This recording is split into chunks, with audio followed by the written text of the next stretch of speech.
Ang inuuna nila, bantayan yung social media para kasuhan yung mga naglalabas lang ng kanilang mga sentimiento. Sa mga magpapakalat ng fake news, teka, magsasampa ng kaso ang Malacanang sa pagpapakalat ng fake news, ang pinuno ng fake news, si Bongbong. Ang numero unong fake news sa Pilipinas, si Claire Castro. O, ba't hindi ninyo kasuhan muna yung mga sarili ninyong kakapal ng mga mukha ninyo? Oh, 'di ba? Oh, ano yung fake news ni Bongbong Marcos? Isa lang na talagang hindi ninyo makakalimutan. Yung sinabi niya na pumasok diyan sa Kingdom of Jesus Christ, walang mga baril. Hindi daw gumamit ng mga tear gas and all. Pero walang hiya. Alam naman natin, nandoon tayo, unang araw pa lang, naka full battle gear na yung mga pulis na pumasok diyan. Si General Torre nga, meron pang Armalite na nakasukbit sa likuran niya. Tapos sasabihin ni Bongbong, wala daw armas na pumasok diyan. Bobo. Yan ang pinuno ng fake news, si Bongbong Marcos. Tapos sasabihin niyo yung mga nagpapakalat ng fake news, numero uno nagpapakalat ng fake news si Claire Castro. Sasabihin ni Claire Castro walang oil crisis, tapos gumawa si Bongbong Marcos ng crisis committee. O di ba fake news yun? O ba't di mo ipakulong, kasuhan si Claire Castro? Sabi ni Claire Castro, maayos daw ang ekonomiya. O bakit ang taas ng dolyar ngayon? 60 pesos and 40 centavos na. Sabi ni Claire Castro, maayos daw ang supply ng gasolina. O bakit ang mahal-mahal ng gasolina ngayon? Hindi daw magtataas ng presyo ng bilihin. Ba't ang mahal-mahal ng presyo ng bilihin ngayon? Kung meron fake news dito, ang fake news dito yung gobyerno ninyo. Sinasabi nyo na okay lang ang lahat, pero pinakamahal, pinakamataas ang itinaas ng ating gasolina sa buong mundo. Di kayo nahihiya? Ang ina ninyo, kayo pang may ganang magkaso. O sige, ano ba tong ano na to? Ano ba tong balita na to? Sa legal na aksyon, ang sinumang nagpapakalat ng fake news na nagsasamantala sa sitwasyon ng enerhiya sa bansa. Ayon sa Malacanang, si President Catarong magbabalita. Nagbabala ang Malacanang laban sa mga individual na nagpapakalat ng maling impormasyon kaugnay ng sitwasyon ng enerhiya sa Pilipinas. Ayon sa palasyo, ang disinformation ay maaring makasira sa tiwala ng publiko, makagambala sa ekonomiya. If you think that there is a disinformation, you have a spokesperson para mag-propagate. Nandiyan dyan si Claire Castro para i-counter lahat ng mga sinasabi ninyong mga maling balita. Bakit nyo kakasuhan? People right now are speculating. Dahil matalino naman na Pilipino ngayon, nakikita na ng Pilipino anong nangyayari sa mundo. So, people can speculate, hindi po masama ang mag-speculate. Now, nasa trabaho na ninyo sa gobyerno na to keep us in a peaceful state of mind. How? Kailangan yung bigyan talaga kami ng mga datos na huwag kayong mag-alala. Yung mga kumakalat na ganito, mali po yan. Ito po yung datos natin, okay tayo. Di ba? Hindi eh. Imbis na magpaliwanag kayo sa nangyayari sa mga problema natin ngayon, puro Duterte kayo. Tatanungin mo si Claire Castro, ibabalik niya sa mga Duterte. Magre-report si Claire Castro, puro against sa mga Duterte. O so ngayon, ang ginagawa ng tao, dahil hindi na sila naniniwala kay Claire Castro, nag-i-speculate sila. Dahil ang mga tao, nararamdaman naman nila kung ano na yung estado ng Pilipinas ngayon, nag-i-speculate sila. So pag nag-speculate sila, at yun yung paniniwalaan nila, available naman ang social media, nilalagay nila yun sa social media. It's up to the people who, if maniniwala sila sa spekulasyon na yun or hindi, kasi nararamdaman nila eh. If I saw something in social media and naramdaman ko yung parehas kami ng iniisip nung tao na yun, tatangkilikin ko yun. O bakit malakas yung ngayon balita tungkol sa agam-agam ng mga Pilipino na baka magkaroon ng mga malawakang pagba-brownout, na maubusan ng langis. Bakit? Kasi nakikita naman natin yung mga international news. Nakikita naman natin how the very capable countries are having issues. Tayo na hindi naman tayo capable.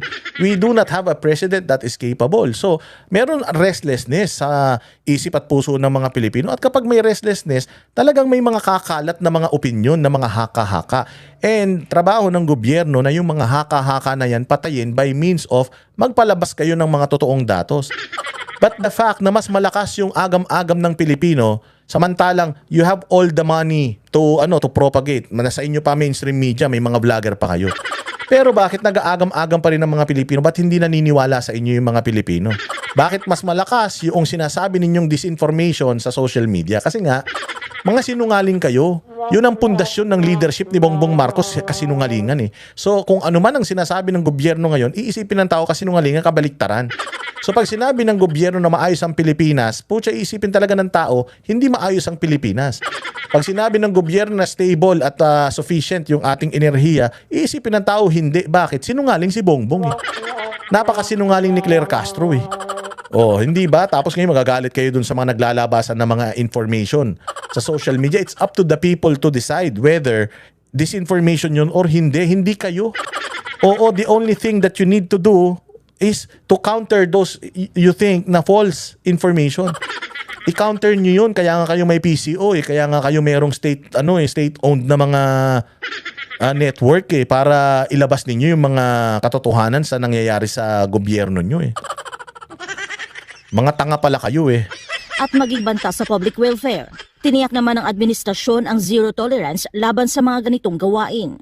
Ayon kay Presidential Communications Office o Ikaw kapal ng mukha mo. Hindi ka pa nga nako-confirm eh.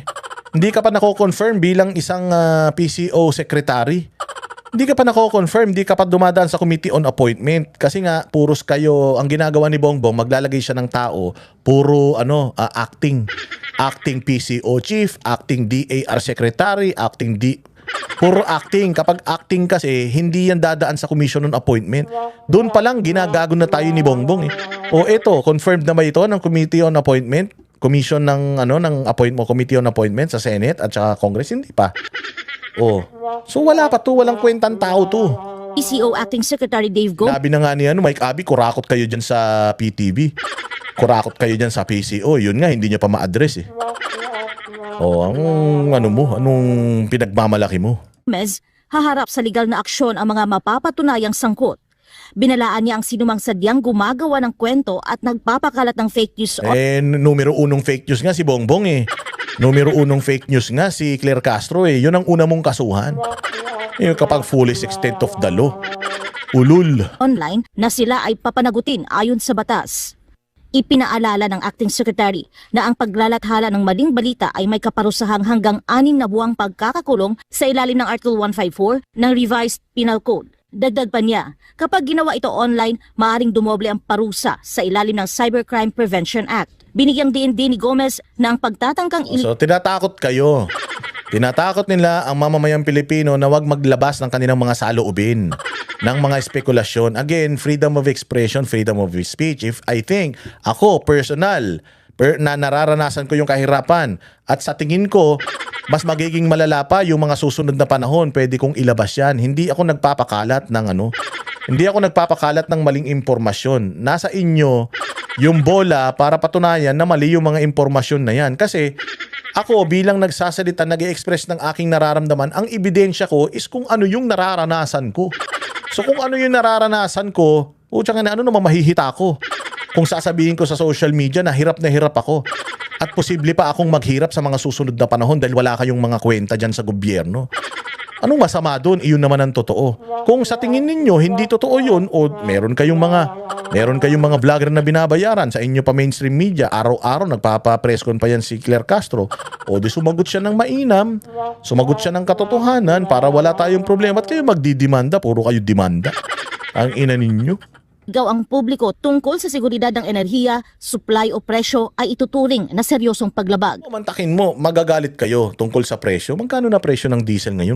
Magma 170? Oh, sabihin nyo, hindi totoo yung magwa 170. O, tamo ka fake news ni Bongbong. Price cap daw ng bigas 50 pesos. Eh bakit sa pamilihan may mga 75?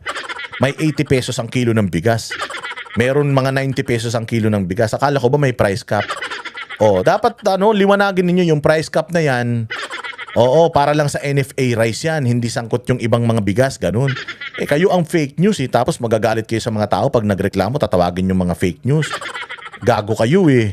Sinabi pa niya na ang Anti-Fake News Desk sa pakikipag-ugnayan sa Department of Justice ay magsasampa ng kaso laban sa mga nagpapakalat ng mapanlinlang na impormasyon o nagmamanipula ng merkado. Hinimok din niya ang publiko, media partners at iba pang stakeholder na umasa lamang sa official briefings at beripikadong impormasyon. Hinikayat din ang lahat na makipagtulungan upang maiwasan ang pagkalat ng maling impormasyon na maaring gamitin para sa pansarili o pampulitikang interes. Pinaiigting na rin ng pamahalaan ang pagmamanman sa social media at iba pang daluyan ng impormasyon upang matukoy at malabanan. Na doon sila nakafocus, no? Mantaki mo, ang laki ng problema ng bayan ng Pilipinas sa droga, ang laki ng problema sa peace and order, ang laki ng problema sa pagmamahal ng mga presyo ng bilihin, gasolina, and all. Restless na yung mga Pilipino. Tapos po siyang inuuna nila, bantayan yung social media para kasuhan yung mga naglalabas lang ng kanilang mga sentimiento. Gago, no? Sobrang tarantado talaga ng mga to. Walang katinu-tinu talaga ang mga punyeta na ito, no? Pero lalaban tayo, huwag kayong magalala. O lalaban tayo.